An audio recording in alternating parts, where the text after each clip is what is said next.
ደጋግመው ጌታ ሆይ የሚሉ ይመስላል። እስኪ ሰለች ድረስ የሚሉ ይመስላል። እነዚህ ተናጋሪዎች ናቸው። በማቴዎስ አውድ ደግሞ ሰሚዎች ናቸው። መስማት ማቴዎስ ወንጌል ላይ አለ። ሉቃስ ወንጌል ላይ ግን የሚናገሩ የሚጠይቁ ናቸው። ብዙ የሚያወሩ ናቸው። ብዙ መናገር፣ ብዙ መለመን፣ ብዙ ማንኳኳት ጥሩ ነው፣ ተገቢ ነው። ኢየሱስ ክርስቶስ አትስሙ አላለም፣ አትጠይቁም አላለም። ጥያቄያችሁ ብዙ ነው፣ ግድ የለም ግን አንድ ነገር እፈልጋለሁ ይላል። ግን ወገኖች እነዛ ሰዎች አንድ ዓመት ተኩል 2 ዓመት 3 ዓመት እንደዛ እየሆኑ ቃል ከመስማት ቃል ከማንበብ አልተቆጠቡም። ይሰማሉ ግን ድርጊት የለውም። ይሰማሉ፣ ቃሉን ያነባሉ ግን ፍሬ የለውም። ማንም ምኞቱን፣ ማንም ሐሳቡን፣ ማንም የፈለገውን እንዲናገርብን የጌታ የኢየሱስ ክርስቶስ የተነገረ ቃል ከድነን ቁጭ አድርገን ቤት አዋራ አልብሰን ነው ሰዎች ጋር የሄድን ምን ምንለው ቃል አውጣብኝ ያልነን። የሚጸልይ ሰው በቁጥር ብዙ ሊሆን ይችላል። እኛ መካከል ረጅም ሰዓት የሚጸልዩ ይኖሩ ይሆናሉ። በጣም ብርቱ ሌሊቱን ሁሉ የሚያነጉ ይኖሩ ይሆናሉ። መጸለይ ክፉ አይደለም፣ ግን መጸለይ በራሱ በእውነት መጸለይ መናገር ብቻ እኮ አይደለም። መጸለይ እግዚአብሔርንም እግዚአብሔር ራሱ እኛን የሚያገኝበት ቦታ እኮ ነው ጸሎት።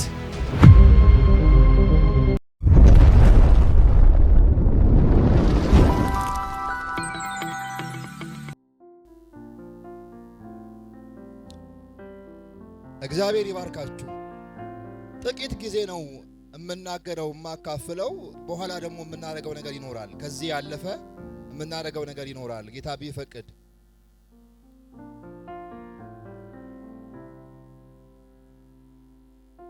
ገደላችሁ ምንም ብንከፋፋ፣ ምንም በልባችን ሐዘን ቢኖር፣ ምንም ብንቀያየም፣ ምንም ብንኮራረፍ የአንድ አባት ልጆች ነን። አንጨክንም አይደለ? አዎ ግድ የለም።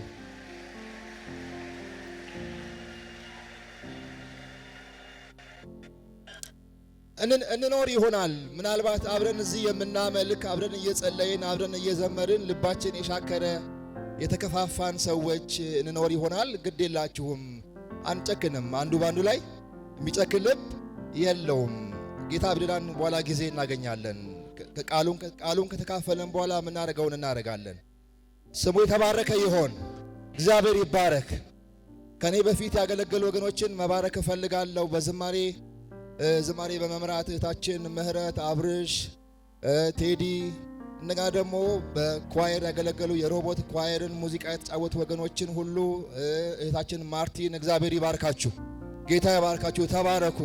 መልካም ዝማሬ ሰምተናል። መልካም ጊዜ እግዚአብሔር ሰጥቶን አምልከናል። ጥሩ ጸሎት ጊዜ ነበረን። ስሙ የተባረከ ይሆን። አሁን ደግሞ እግዚአብሔር ይናገረናል። እግዚአብሔር ይናገራል። ሁልጊዜ እግዚአብሔር ይናገራል። ሰው ደግሞ ይሰማል። ከሰው ደግሞ የሚጠበቅ ነገር አለ። እሱን ነው ዛሬ የምናወራው። እግዚአብሔር ሲናገር ሰው ከሰማ በኋላ የሚጠበቅ ነገር አለ። እሱን እናወራለን። እንጸልይና ቆመን እሱን እንድንነጋገር ጌታ ጊዜውን ይባርክልናል።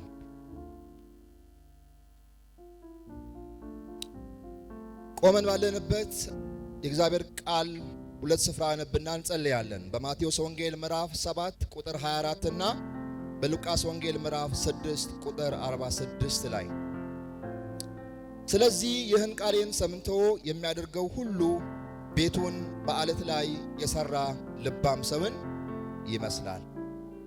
ሉቃስ ወንጌል ምዕራፍ 6 ቁጥር 46 ስለምን ጌታ ሆይ ትሉኛላችሁ የምለውን አታደርጉም? ጥያቄ ነው። ዛሬ እግዚአብሔር ይናገራል ደግሞ ይሞግታል ብዬ ያስባለሁ። ይህንን ቃል ለዚህ ቀን ብዬ አይደለም የተዘጋጀሁት። እግዚአብሔር የተወሰኑ ጊዜዎችን ሲሞግተኝ በግሌ ከራሴ ጋር ብዙ ስወያይ ከራሴ ጋር ሳስብ የቆየሁትን ነው ለዚህ ሕዝብ ላካፍል የምወደው። ለዚህ ቀን ብዬ አይደለም። እግዚአብሔር በእኔ ሕይወት እኔን ስለሞገተ እግዚአብሔር ደግሞ ይህን እድል ስለሰጠኝ እግዚአብሔርን አመሰግናለሁ። እግዚአብሔር ይህንንም ሕዝብ ዛሬ በቃሉ ይሞግታል ብዬ አስባለሁ። ደግሞ ሞግቶ አይተውም እግዚአብሔር መንገዱን ያሳየናል ብዬ አምናለሁኝ። እንዲሁ ሞግቶ አይሸኘንም። መንገዱንም ደግሞ እግዚአብሔር እንደሚመራን ተስፋ አድርጋለሁኝ።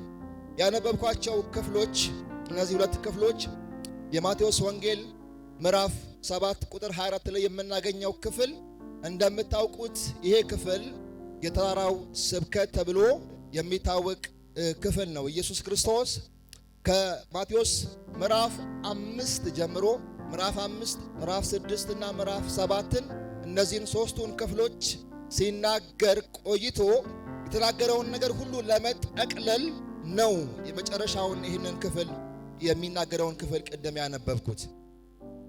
ማቴዎስ ያየውን የሰማውን ተናግሯል። ሉቃስም እንደዚሁ። ሉቃስ ምዕራፍ 6ን ብናነብ ከማቴዎስ ምዕራፍ 5 6 7 ጋር የሚመሳሰል አንድ አይነት ክፍል ነው። ሉቃስ ላይ ሐዋርያቱን ነው ጠርቶ ደቀ መዛሙርትን ጠርቶ ሐዋርያት ብሎ ከሾመ በኋላ በመሐከል እየተናገረ በቁጣ በሚመስል መልክ ጥያቄ ጠየቃቸው። በማቴዎስ ወንጌል ላይ ግን ብዙ ከተናገረ በኋላ የንግግሩን የምክሩን ወይ ደግሞ ትምህርቱን ሊጠቀልል ጫፍ ሲደርስ እንግዲህ ብዙ ነገር ያለው ብዙ አውርቻለሁ፣ ያወራሁት የተናገርኩት ይሄ ፍሬ የሚኖረው ምን ሲሆን ነው አለ? ወደ ተግባር ሲቀየር ነው ወይ ደግሞ ሲለወጥ ነው ብሎ ኢየሱስ ይናገራል። በማቴዎስ ወንጌል ላይ ሰዎቹን ምን ብሎ ይናገራቸዋል? ሰምቶ የማያደርግ ይላል። ሰምቶ ማለት ሰሚዎች እንደሆኑ እናያለን። ይሰማሉ፣ ረጅም ሰዓት ሰምተዋል፣ ታክሰው ሰምተዋል። በሉቃስ ወንጌል ላይ ግን ሲናገር ወይ ደግሞ ሲቆጣቸው ስለምን ጌታ ሆይ ጌታ ሆይ ትሉኛላችሁ የምለውን ለምን አታደርጉም ይላቸዋል። በሉቃስ አውድ ስንመለከተው ጥያቄ ነው። ጌታ ሆይ ጌታ ሆይ ደጋግመው ጌታ ሆይ ጌታ ሆይ የሚሉ ይመስላል። እስኪ ሰለች ድረስ የሚሉ ይመስላል። እነዚህ ተናጋሪዎች ናቸው። በማቴዎስ አውድ ደግሞ ሰሚዎች ናቸው። መስማት ማቴዎስ ወንጌል ላይ አለ። ሉቃስ ወንጌል ላይ ግን የሚናገሩ የሚጠይቁ ናቸው። ብዙ የሚያወሩ ናቸው። ስለዚህ መስማትና መናገር እናገኛለን ማለት ነው። በሁለቱም ክፍል አንድ አይነት የሆነው ቃል አንድ ቃል ነው። ምን ከተባለ ማድረግ፣ ሰምቶ ማድረግ፣ ከመጠየቅ ከመለመን ብዙ ከማውራት የሚፈልገው ማድረግ። ሁለቱንም ክፍል የጋራ የሚያደርገው ስለ ማድረግ ኢየሱስ ክርስቶስ ስለ ድርጊት ጋር ብናመጣ ከኛም ዘመን ጋር ብናመጣ የሚመሳሰል አይነት ነው። ብዙ ጊዜ ለመስማት ዝግጁዎች ነን። ኮንፈረንስ እንካፈላለን፣ ትምህርት እንካፈላለን፣ እንደዚሁ እሁድ እንመጣለን፣ ስብከት እንሰማለን፣ 40 ደቂቃ 50 ደቂቃ 1 ሰዓት እንሰማለን። ያውም ለቃሉ ክብር አለን ብለን ቆመን እያነበብን ቁጭ ብለን በጥሞና ሳንንቀሳቀስ እንሰማለን። ክብር ሰተን ስፍራ ሰተን ትኩረት ሰተን እንሰማለን። ብዙ ሰው ሲዘመር ነው የሚንቀሳቀሰው። ብዙ ሰው ሲጸለይ ነው የሚንቀሳቀሰው። ብዙ ሰው ሌላ ነገር ሲደረግ ነው የሚንቀሳቀሰው። ቃል ሲነገር ሰው ክብር አለው። ለሚነገረው ለሚሰበከው ነገር ሰው ክብር አለው። መልካም ነገር ነው፣ ክፉ አይደለም። ደግ ነው፣ ጥሩ ነው፣ ትልቅ ዲሲፕሊን ነው፣ ትልቅ ስነ ምግባር ነው። መስማት ደጋግሞ መስማት ጥሩ ነው። እንደ ሉቃስ ወንጌል ደግሞ ጌታ ሆይ ማለት መጠየቅ፣ በፊቱ መሆን፣ ብዙ መናገር፣ ብዙ መለመን፣ ብዙ ማንኳኳት ጥሩ ነው፣ ተገቢ ነው። ኢየሱስ ክርስቶስ አትስሙ አላለም፣ አትጠይቁም አላለም። ጥያቄያችሁ ብዙ ነው፣ ግድ የለም ግን አንድ ነገር እፈልጋለሁ ይላል። ማቴዎስ ወንጌል ላይ ብዙ የሰማችሁ ነው፣ ግን ክፉ አይደለም መስማት፣ ግን አንድ ነገር ይጎላል ይላል። ወገኖች መስማትን ለመውቀስ አይደለም፣ መጸለይንም መናገርንም ጌታ ሆይ ማለትንም ለመውቀስ አይደለም። ይሄ ራሴን ስሞግት የቆየውበት ቃል ነው። ለተወሰኑ ወራት ከራሴ ጋር ስከራከር የቆየውበት ቃል ነው። እያስፈራኝ በጣም ፍርሃት ውስጤን እየሞላ የመጣበት ጊዜ ነው። የቅርብ ጊዜ ነው። ምናልባት እንደ ክርስቲያን ምናልባት እንደ አማኝ የትኛው ላይ ነው ብርቱ የሆን ነው? መስማት ላይ ጥሩ ነን፣ እንደዛ አስባለሁ። ክብር አለን፣ እንደዛ አስባለሁ። ደጋግመን እንሰማለን፣ ዛሬም እንሰማለን፣ ቤትም ሄደን እንሰማለን፣ በቴሌቪዥን እንሰማለን፣ ሌላም ቦታ እንሰማለን። ማክሰኞም ካገኘን ፕሮግራም እንካፈላለን፣ እንሰማለን። ሮብም እንደዚሁ እንሰማለን በብዙ ክብር በብዙ ፍርሃት። ልመናም ምናልባት ብርቱ ከሆነን እንጸልይ እንጠይቅ ይሆናል፣ እንለምን ይሆናል፣ እንጮህ ይሆናል፣ እንጠይቅ ይሆናል ብዙ አብዝተን። እሱም መልካም ነው፣ በጣም ደግ ነው፣ አስፈላጊ ነው፣ መሰረት ነው። መስማትም መጠየቅም ጌታ ሆይ ብሎ መጮህም አድነኝ ማለትም ወሳኝ ናቸው። ሁለቱም አስፈላጊ ናቸው። እንግዲህ በማቴዎስ ወንጌል ምዕራፍ 7 ላይ ያለውን ክፍል ኢየሱስ ምን ብሎ ምን አውርቶ ነው መጨረሻ ላይ እንደዚህ ብሎ ሊሞግት የጀመረው ብለን ካልን ምዕራፍ 5 ላይ ስለ 8ቱ ብፁዓኖች ኢየሱስ ክርስቶስ እንዳወራ እንደዚህ የሆኑ ብፁዓን ናቸው፣ የሚያሰርቁ ብፁዓን ናቸው፣ እንደዚህ የሆኑ ብፁዓን ናቸው ብሎ እንዳወራ ምዕራፍ 5 ላይ እናገኛለን። ቀጥሎ ደግሞ እዛው ምዕራፍ 5 ላይ የምድር ጨውና ብርሃን ስለመሆን እንዳወራ ምዕራፍ 5 ላይ የምናገኘው ነው። ሕግን ስለመፈጸም ኢየሱስ እዛው ምዕራፍ 5 ላይ አውርቷል። ምዕራፍ 6 ላይ ኢየሱስ እውነተኛ መንፈሳዊነትን ሲናገር ስለ እውነተኛ መጽዋዕትና ጸሎት ኢየሱስ ክርስቶስ ሕዝቡን መክሯል፣ አስተምሯል። ስለ ሰማያዊ ምግብም መዝገብም አውርቷል። ስለ መጨነቅና ለመጨነቅ መጨነቅ እንደማያስፈልግ በደንብ አድርጎ ተናግሯል። ምዕራፍ 7 ላይ ኢየሱስ ክርስቶስ በሰው ላይ አለመፍረድን አውርቷል። እንደገና ደግሞ ለምኑ፣ ፈልጉ፣ አንኳኩ ብሎ ኢየሱስ ክርስቶስ ምዕራፍ 7 ላይ መክሮናል። ስለ ጠባቡና ስለ ሰፊውም ደጅ አውርቷል። ስለ ዛፍና ስለ ፍሬው ካወራ በኋላ ይሄን ነገር ከመከረ ብዙ ሰዓት ከወሰደ በኋላ እንደው ማቴዎስ መጽሐፉ ሲጻፍ በ3 ምዕራፍ ሆነ እንጂ ምን ያህል ሰዓት እንደሆነ ለማወቅ ሞክሬያለሁ። ብዙ ምን ያህል ሰዓት ወስዶበት ይሆን ይሄን ሁሉ ለመናገር? ማቴዎስ የቻለውን ነው የመዘገበው። ማቴዎስ የቻለውን ነው የጻፈው። ኢየሱስ ምን ያህል ሰዓት ወስዶ መክሮ እንደሆነ ለማወቅ ብዙ ጥሪ ያለው ብዙ ሞክር ያለው ሰፊ ትምህርት ነው። ይሄን ሁሉ አስተምሮ የማስተማሪ ድካም የማስተማሪ ውጤት ፍሬ የሚኖረው እኔ ስላስተማርኩኝ ሳይሆን ምን ሲሆን ነው አለ? ይሄን ቃሌን ሰምቶ የሚያደርጋት ድርጊት። ወገኖች ዛሬ ይሄ ቃል ይሞግተናል። ስንት ዓመት እግዚአብሔርን ቃል ሰማን። እንዳልኳችሁ መስማት ክፉ ነው እያልኩ አይደለም። ከሰማነው ብዛት ከሰማነው እድሜ ልክ አንጻር ሲመዘን ድርጊት ምን ያህል ነው? ብዙ መስማት ድርጊት ከሌለው እንዲሁ መና ነው፣ እንዲሁ ከንቱ ነው። በእግዚአብሔር ቤት ይሄን ያህል ዓመት አሳልፌያለሁ፣ ይሄን ያህል ዓመት ሰምቻለሁ፣ ይሄን ያህል ዓመት ተሰብኬያለሁ፣ ይሄን ተምሬያለሁ፣ ደቀ መዝሙር ተምሬያለሁ፣ ይሄን ተምሬያለሁ ብለን ስናበቃ በትምህርታችን መጨረሻ ምን ለማድረግ በቃን? ምን ወሰንን? ምን አድርገን ተገኘን? የሰማነውን ወደ ምን ቀየር ነው? ስለ ምህረት ስለ ይቅርታ ተሰብከን ልንሄድ እንችላለን። ግን ስብከቱን መስማታችን አንድ እርምጃ ነው እንጂ መጨረሻ አይደለም። ጉብኝት መሪዎች ባለፉት ጊዜዎች አጭር ጊዜዎች እንደወጣን ታውቃላችሁ። እና አንዳንዱ ቤት ስንሄድ አንዳንዱ ቤት እንደዚህና እንደዚያ እናትና ልጅ አባትና ሚስት እንደዚያ የሆኑባቸው ቦታዎች አሉ። እግዚአብሔር ረድቶን ደግሞ እኛንም ሳትንቁ ሰምታችሁ እነዛ ነገሮች ልንፈታም የቻልንባቸው ቦታዎች አሉ። ግን ወገኖች እነዛ ሰዎች አንድ ዓመት ተኩል 2 ዓመት 3 ዓመት እንደዛ እየሆኑ ቃል ከመስማት ቃል ከማንበብ አልተቆጠቡም። ይሰማሉ ግን ድርጊት የለውም። ይሰማሉ፣ ቃሉን ያነባሉ ግን ፍሬ የለውም። ኢየሱስ ክርስቶስ ዛሬ እዚህ መሃል በእኔ ቦታ ቆሞ እንደዚህ ብሎ ቢል ስንት ሰው ይመለስ ይሆን? ስንት ሰው ይደነግጥ ይሆን? የሚጸልይ ሰው በቁጥር ብዙ ሊሆን ይችላል። እኛ መካከል ረጅም ሰዓት የሚጸልዩ ይኖሩ ይሆናሉ። በጣም ብርቱ ሌሊቱን ሁሉ የሚያነጉ ይኖሩ ይሆናሉ።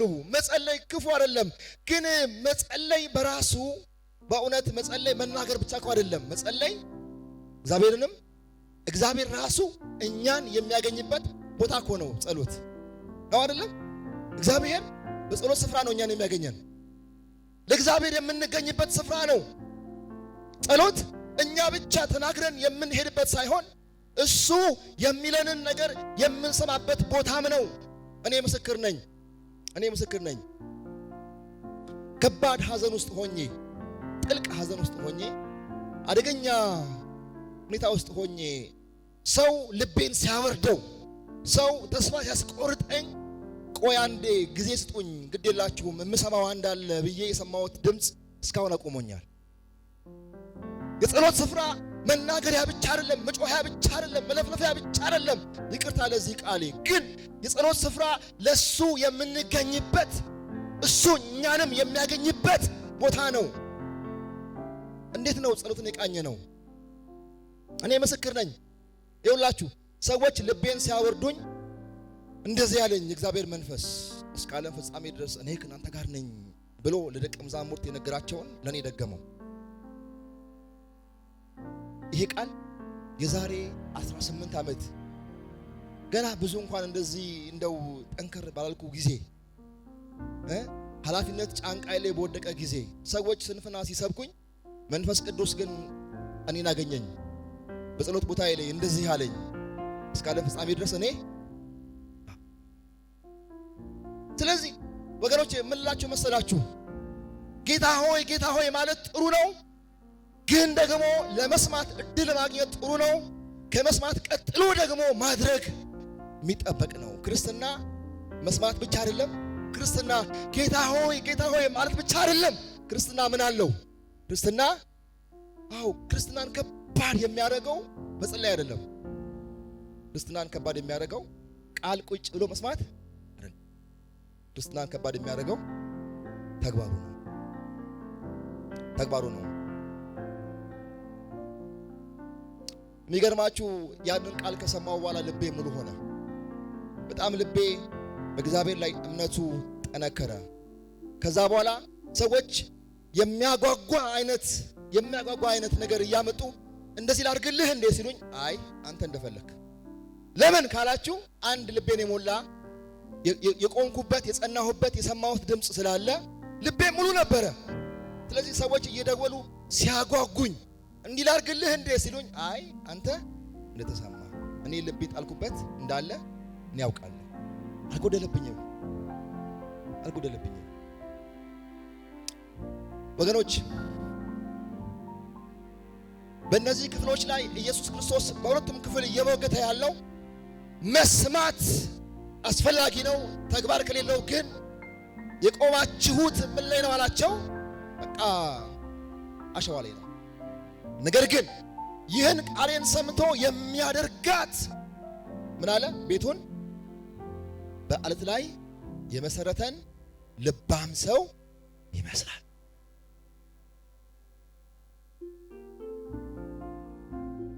እንግዲህ በዚህ ክፍል ውስጥ 3 ቃል ብቻ ብናነሳ መሰማት ያለበት ማን ነው? በእኛ ሕይወት ውስጥ በእኛ ዕድሜ አስቀድመን የመጀመሪያ አድርገን ልንሰማው የሚገባ የተገባ ማን ነው? የመጀመሪያ ሊሆን የሚገባ ማን ነው? ኢየሱስ ቃሌን አለ። ቃሌን ታውቃላችሁ። ዛሬ በእኛ ዘመን ቃል ላውጣብህ፣ ቃል ላውጣብሽ የሚሉ ብዙ ናቸው። እግዚአብሔር ሰው ቃል አውጣልኝ የምንልም እኛ ብዙ ነን። ቃሉን ቁጭ አድርገን የወጣ ቃል የተነገረ ቃል ቁጭ አድርገን ኑሮ አጉድለን እየዞርን ይህን ወቀሳ ሞቅሰው ራሴን ጨምሬ ነው። የወጣ ቃል አለ፣ የተነገረ ቃል አለ፣ የሚሰራ ቃል አለ፣ ስልጣን ያለው ቃል፣ ያልደከመ ቃል። ወገኖቼ ማንም ምኞቱን፣ ማንም ሐሳቡን፣ ማንም የፈለገውን እንዲናገርብን የጌታ የኢየሱስ ክርስቶስ የተነገረ ቃል ከድነን ቁጭ አድርገን ቤት አዋራ አልብሰን ነው ሰዎች ጋር የሄደን ምን ምንለው ቃል አውጣብኝ ያልን ያለ በቂ የሆነ ቃል አለ። የሚሰራ ቃል፣ ያልደከመ ቃል፣ ብርቱ ቃል፣ በቂ ቃል በቂ ነው። በቂ ነው። አትፈልጉ በዚህ የሚደልሉ ገንዘባችሁን የሚበሉ ቤታችሁን የሚያፈርሱ ብዙ ቃል አውጪዎች አሉ። ከንቱ የሆነ ቃል፣ የማይረባ ቃል፣ የሰው ቃል፣ አቅም የሌለው ቃል፣ ጊዜ የሚያልፍበት ቃል፣ የሰው ቃል፣ የሰው ሐሳብ። በዚህ ክፍል ኢየሱስ ቃሌን የሚሰማ ቃል፣ የሚከበር ቃል፣ የሚሰራ ቃል፣ ሕያው የሆነ ያላረጀ ዘመን የማይሽረው በቂ ቃል፣ በቂ አልኖርነውም እንጂ አልተገበርነውም እንጂ አላሳየንም እንጂ በቂ ነበረ። ሌላ እንድንሰኝ የሚያደርግ አልነበረም። ሙሉ ነው። በቂ ነው። ዘመን ያሻግራል፣ ክፉን ይከልላል፣ ይጠብቃል። በቂ ነው። ስንደክም ያበረታል፣ ስንዝል ያቆማል። በቂ ነው። ሌላ ለምንድን ነው የሚያምረን? ለምን? እና በዚህ ክፍል ላይ ኢየሱስ ቃሌን እኔ እንደው የትልቅ ሰው ምክር አያስፈልግም የሚል ምክር አላወጣው። ሰዎችን አንስማ የሚልም ሐሳብ አላወጣው። ግን ኢየሱስ ክርስቶስ ቃሌን ያለ እዚህ ክፍል ላይ ይናገራል። መስማት ብቻውን በቂ እንዳልሆነ ቅድም አንስቻለሁ፣ መድገም አልፈልግም። ረጅም ዘመን ረጅም ዓመት ስንሰማ ቆይተናል። ያደረግነውን አድርገናል። በሰማነው ልክ ግን አድርገናል አላውቅም። በሰማሁት ልክ፣ በተማርኩት ልክ፣ ኮንፈረንስ በተካፈልኩት ልክ፣ ባነበብኩት ቃል ልክ ኖር ያለው አላውቅም። እናንተ መልሱ። ይሄ ቃል ዛሬ እንዲሞግተን እንፈልጋለሁ።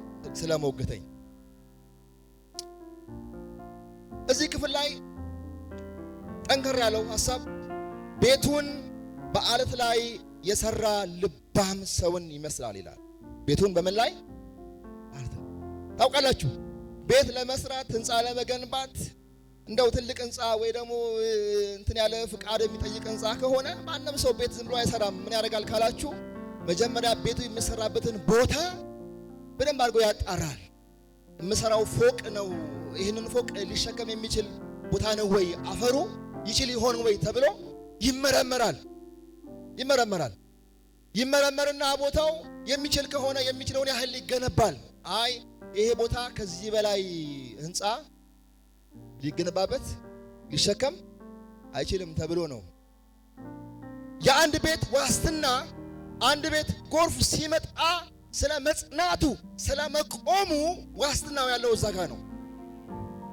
አደጋ ሲመጣ ክፍሉ የሚለው እንደዛ ነው። የምናየው የተቀባው ቀለም የህንፃው ስትራክቸር ወይ ውበትና ማማሩ አይደለም።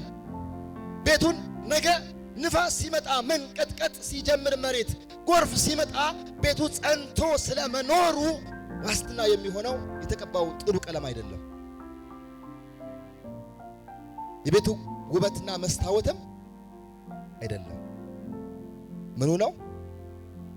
መሰረቱ ነው። አለቱ ምን ላይ ነው የተመሰረተው ይሄ ቤት? ስለዚህ ኢየሱስ ክርስቶስ ምን እያለ ነው? ቤታችሁን እናድርጉ፣ በአለት ላይ መስርቱ። ምን ሲሆን? የሰማሁት በእናንተ ሲተገበር ያኔ ይሄን ሳይ በእርግጠኝነት አንድ ነገር መናገር እችላለሁ። ምን ማለት? አዎ ይሄ ሰው ቤቱን የመሰረተው ምን ላይ ነው? አለት ላይ ነው። ነገር ግን በዚህ ትምህርትና በዚህ ዕውቀት ላይ ሳይሆን እንዲሁ ከራሱ ባመጣው ሰምቶ በማያደርገው ህይወት ሲመላለስ አንዴ እዛ አንዴ እዚህ አንዴ እዛ ሲል የሚባክን ሰው ስታገኙ ይሄ ሰው መሰረቱ አሸዋ እንደሆነ እርግጠኛ ሁኑ።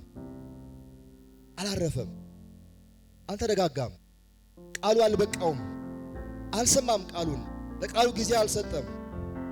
ስለዚህ እንደ መሰረት የቆጠረው ቃል ምንድነው ካላችሁ ኢየሱስ ይሄው የሚበቃ ቃል ሰጠዋችሁ፣ የሚበቃ ትምህርት አስተማርኳችሁ፣ አትባክኑ፣ በዚህ ላይ ምን ሆኑ? ኖሩ። ስለዚህ ነው ያዕቆብ በምዕራፍ 1 ቁጥር 22 ላይ ምን አለ? ቃሉን የምታደርጉ ሆኖ እንጂ ራሳችሁን እያሳታችሁ የምትሰሙ ብቻ አትሆኑ። ያዕቆብ ምዕራፍ 1 ቁጥር 22። እግዚአብሔር አቅም ይስጠን፣ እግዚአብሔር ጸጋ ይስጠን። እግዚአብሔር ሰዎች ይሄ ቃል የተነገረው የሚገርማችሁ ይሄን ካለ በኋላ ነው ኢየሱስ ቀጥሎ የሚመጣውን ነገር የነገረው። ጎርፍ ሲመጣ፣ ንፋስ ሲመጣ ምን እንደሚሆን ቤቱ ተናገረ። ስለዚህ ምን ስለሆነ ነው የተናገረው? ይሄንን ቃል ከቃሉ በኋላ የሚኖር ነው። ከቃሉ በኋላ የሚኖር ነው። በእኛ ዘመን አሁን የምናየው ብዙ ወጀብ፣ ብዙ ማዕበል፣ ያውም አስፈሪ ጊዜ ላይ ያለን እየመሰለኝ ነው። አላቅም የናንተን ዓለም ወዴት እየሄደች እንደሆነ መገመት የማንችልበት ጊዜ ላይ ነው። ዓለምን ተው፣ እንደ ሀገር አስቡ፣ እንደ ሀገር ተመልከቱ። የምንሰማው የምናየው የሚፈትን ጊዜ ላይ እየሆንን እንዳለ ከማንም የተሰወረ አይመስለኝም። ክርስቲያን ወንድሜ፣ ክርስቲያን እህቴ፣ ክርስቲያን አባቴ፣ ክርስቲያን እናቴ ሆይ ዛሬ በቃሉ ላይ እንድንመሰረት፣ ንፋስ እንዳይወስደን፣ ማዕበል እንዳይወስደን፣ እየመጣ ያለው ነገር ከመሰረቱ እንዳይነቀንቀን በቃሌ ነው። ሰሚ ብቻ አትሁኑ ያለ ነው ጌታ። ቀደም ብያለሁኝ። ምናልባት እዚህ መካከል ብዙ ነገር ተባብለን ተሰብከን ተምረን ቤት ስንሄድ፣ ሰፈር ስንሄድ፣ ስራ ቦታ፣ ትምህርት ቤት ያው የሆንን ያልተቀየርን ቃሉ ያልሰራን ጎን የለም አለኩ አለ። የተፈተንበት ነገር አለ። ሙስና ልስጥ አልስጥ፣ እኔ ክርስቲያን ነኝ አይደለም ግን በቃ አድርግ፣ እንደው በቃ ሰጥቼ ቢሆንም ልለፍ፣ እንደዚህና እንደዚህ ልዋሽ አልዋሽ ምናምን ያላቸው የኖርናቸው እንደዚህ የተመላለስንባቸው ወጥተን ገባንባቸው ከወንድም ጋር ተጋጭተን ወንድምን ለመቀበል አቅቶን ተመልሰን ቃል እየሰማን በልባችን ጠጥረን ለውጥ ሳይኖር ልብ ሳይሳሳ ልብ ሳይለወጥ እየመጣን ቃል እየሰማን እየሄድን ዕዳ እየጨመርን እድሜ አንጨርስ። ዛሬ በዚህ አጋጣሚ እንደው ከጎረቤት ጋር፣ ከቤተሰብ ጋር፣ ከወዳጅ ጋር፣ ከስራ ባልደረባ ጋር ያለንን ችግር ጌታ ሊሞግተን ነው ማለት ነው። ይህን ቃሌን ሰምቶ በሉ እስቲ፣ ሰምቶ የሚያደርጋት ድርጊት። ክርስትና መጮህ ብቻ አይደለም። ክርስትና መለመን ብቻ አይደለም። ክርስትና መስማት ብቻም አይደለም። ክርስትና ህይወት ወይ ደግሞ ኑሮ ነው። መጨከን ነው። ለምትባለው ነገር፣ ለምትባዩ ነገር ክፉ ነው፣ ምቀኛ ነው፣ ጠማማ ነው፣ እልህኛ ነው፣ ቂመኛ ነው ቢባል እንኳን ለሰማኸው ቃል እውነት ወግነ ጥርስን ነክሰ መኖር ያንተ ድርሻ፣ ያንቺ ድርሻ ነው። እናቴ አባቴ እናንተ ነው ምቶ። ስራ ይታጣል። አዎ። ንግድስ? አዎ። ወዳጅነትስ? አዎ። ለቃሉ ሲጸና አዎ። ግን ደግሞ መዓዛው በዛ ውስጥ ይወጣል። የማን እንደሆንን ይታወቃል። ወገኖች ይሄን ካልን ተስፋ እንዳንቆርጥ አይዟችሁ ደግሞ እንጸልያለን። አንድ ነገር እንጸልያለን። ይህንን ቃል እንድንኖር የሚያደርግ አንድ ኃይል ያስፈልጋል። አይደለም ሰው እንደው ስለበረታ እንደው ሰው ላድርግ ስላለ ብቻ አይደለም። አቅም ያስፈልጋል፣ ጉልበት ያስፈልጋል። እንጸልያለን። አንድ ነገር እንጸልያለን። ዳንኤል በምዕራፍ 2 ቁጥር 20 ላይ ታውቃላችሁ፣ ዳንኤልና ጓደኞቹ በማይመች ስፍራ ላይ ሆነው በሰው ሀገር በሰው ምድር ሆነው ጨክነው ምን ብለዋል? እሱን ክፍል አንብበን እንድንጸልይ እፈልጋለሁ። ዳንኤል መጽሐፍ ምዕራፍ 2 ቁጥር 20 አካባቢ እንደዚህ ይላል። ዳንኤልም ተናገረ እንዲህም አለ፣ ጥበብና ኃይል ለእርሱ ነውና የእግዚአብሔር ስም ከዘላለም እስከ ዘላለም ይባረክ። ጊዜያትንና ዘመናትን ይለውጣል፣ ነገሥታትን ያፈልሳል፣ ነገሥታትንም ያስነሳል። ጥበብን ለጠቢባን ዕውቀትንም ለአስተዋዮች ይሰጣል። የጠለቀውንና የተሰወረውንም ይገልጣል። በጨለማ ያለውን ያውቃል፣ ብርሃንም ከእርሱ ጋር ነው። ጥበብንና ኃይልን ሰጠኸኝ ብሎ ይቀጥላል። ይህን ክፍል አልሰብከውም፣ ብዙ አላወራውም። ሰዓቱ 6 ሰዓት ሊሆን የቀረው 10 ደቂቃ ነው። እንግዲህ ዳንኤል እግዚአብሔር ህልሙን ከፈታ በኋላ በሱ በኩል እግዚአብሔርን ሲያመሰግን ነው እንደዚህ ያለው። ሁለት ነገር፣ ጥበብና ኃይል የማን ነው? ጥበብና ኃይል የማን ነው? የእግዚአብሔር ነው፣ የእርሱ ነው አለ። ቀጥሎ ታች ሲወድ ደግሞ እንደዚህ አለ፣ ጥበብና ኃይል የሰጠኸኝ አለ ዳንኤል። ዛሬ ይውላችሁ ምናልባት ልባችሁ ውስጥ ብዙ ነገር ይዛችሁ አቅም አታችሁ እየተጨነቃችሁ ያላችሁ፣ እንዴት ልፍታው፣ ከወዳጄ ጋር ከባለቤቴ ጋር ከእንትና ጋር ያለውን ጉዳይ እንዴት ልፍታው ብላችሁ አቅም ከርቷችሁ ያላችሁ ካላችሁ መንገዱን እግዚአብሔር ጥበብ ይሰጣችኋል። እግዚአብሔርም ደግሞ ኃይል ይሰጣችኋል ብዬ አምናለሁ። ቃሉ ከሶ ብቻ አይተውም፣ ወቅሶ ብቻ አይተውም፣ ወቅሶ አይተውም። እግዚአብሔር መንገዱን ያሳየናል። እንድናደርግ የምፈልገው አንድ ነገር አለ ወገኖቼ። ክርስትናችን ጣዕም እንዲኖረው ኑሮን እንጨምርበት፣ ህይወትን እንጨምርበት።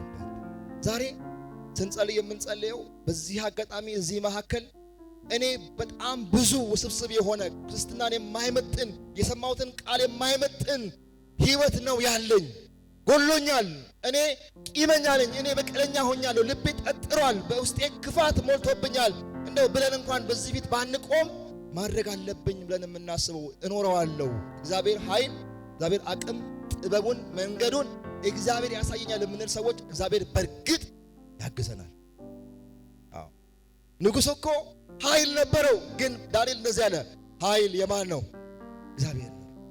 ጥበበኞች እኮ ነበሩ፣ ግን ዳንኤል እንደዚህ ያለ ጥበብ የማን ነው? ደግሞ ጥበብና ኃይልን ለኔ ሰጠኝ። ጊዜው እየከፋ ነው። ሰው ገንዘብ እየወደደ ነው። ሰው ወዳጁን እየገፋ ነው። ምክንያቱም እየከፋ ነው ጊዜው። መልካም እየሆነ አይሄድም። እርግጠኛ ሆኖ ቃሉ የሚነግረን ጊዜው አስጨናቂ እየሆነ እንደሚሄድ ቃሉ ነግሮናል። ይለወጣል፣ አዲስ ነገር ይሆናል፣ ድሎት ይሆናል፣ ምቾት ይሆናል የሚል እኔ እንደው ያልሆነ ተስፋ ልሰጥ አልችልም። ጊዜው እየከፋ እየሄደ እንደሆነ የተሰወረ አይደለም፣ ለሁሉም ግልጥ ነው። ግን በዚህ በሚከፋ ጊዜ ውስጥ ቃሉን እንኖረዋለን። አስጨናቂ በሆነ ሰው ገንዘብ ወስዶ ማይመልስ ከሆነ፣ ሰው ተሳድቦ ክፋት አድርጎ የማይመልስ ከሆነ፣ በቂምና በሐዘን ከመኖር ልባችንን አጽድተን በአስጨናቂ ጊዜ ውስጥ እናልፋለን። ወገኖቼ አይዟችሁ፣ እግዚአብሔር ከኃይሉ ያካፍለናል። አሜን ነው። ያንተ ነው አለ፣ የእርሱ ነው። ኃይልና ጥበብ የማን ነው? ግን ደግሞ ሰጠኸኝ አለ። በማይመች ሁኔታ ውስጥ ሆኖ ዳንኤል ዛሬም ይህንኑ ክፍል በአንደኛ ቆሮንቶስ ምዕራፍ 1 ቁጥር 24 ላይ እግዚአብሔር ቃል እንደዚህ ይላል፣ ለተጠሩት ግን አይሁድ ቢሆኑ የግሪክ ሰዎችም ቢሆኑ የእግዚአብሔር ኃይልና የእግዚአብሔር ጥበብ የሆነው ማን ነው? ክርስቶስ ነው። እኛ መካከል ምናልባት እንደው ካለ አንድ ሰው እንኳን ካለ ይህን ክርስቶስን ያላወቀ የእግዚአብሔር ጥበብና ኃይል የሆነውን ክርስቶስን ያላወቀ አቃተኝ፣ ደከመኝ፣ ዓለም ሰለቸኝ፣ አልቻልኩም፣ አቅም ከዳኝ ብሎ እየተፈተነ ያለ ካለ እንኳን የእግዚአብሔር ጥበብና ኃይል የሆነው ማን? ክርስቶስ አለ። ወንድም ብትሆኚ እህት ብትሆኚ ዛሬ ይህንን ቃል እንተውልሻለን። ክርስቶስ አለ፣ ከሱ እንካፈላለን። ምን ጥበብ፣ ኃይል ከርሱ እንካፈላለን። በትህትና ይሄን ጉባኤ መጠየቅ እፈልጋለሁ። በፈቃዱ ዛሬ በዚህ ቃል መሰረት እግዚአብሔር ሞግቶኛል። መለወጥ ያለብኝን እለውጣለሁ። በቤቴ ላይ፣ በግል ህይወቴ ላይ፣ በስራ ቦታዬ ላይ የማይመጥን ምልልስ አለኝ። እግዚአብሔርን አይመጥንም፣ የሰማሁትን ቃል አይመጥንም፣ ቃሉን ለምጄዋለሁ፣ ሁሌ እሰማለሁ፣ ተግባር የለኝም የምንል ሰዎች ካለን እግዚአብሔር ጸጋ ያብዛልን። አዎ አይዟችሁ፣ አይዟችሁ። ብዙ የዋሸነው አለ፣ ብዙ ያስመሰልነው አለ፣ ብዙ የከዳነው አለ፣ ብዙ የተላለፍነው አለ። ቃሉን ቁጭ አድርገን ይቆየኝ ብለን የሄድነው ብዙ መንገድ አለ። ዛሬ እግዚአብሔር ኃይል ይሰጠናል። እንመለሳለን፣ ቃሉን እንታዘዛለን፣ ቃሉን እንኖራለን። እግዚአብሔር ጥበቡን፣ እግዚአብሔር ኃይሉን ያካፍለናል። ቆመን እንጸልይ።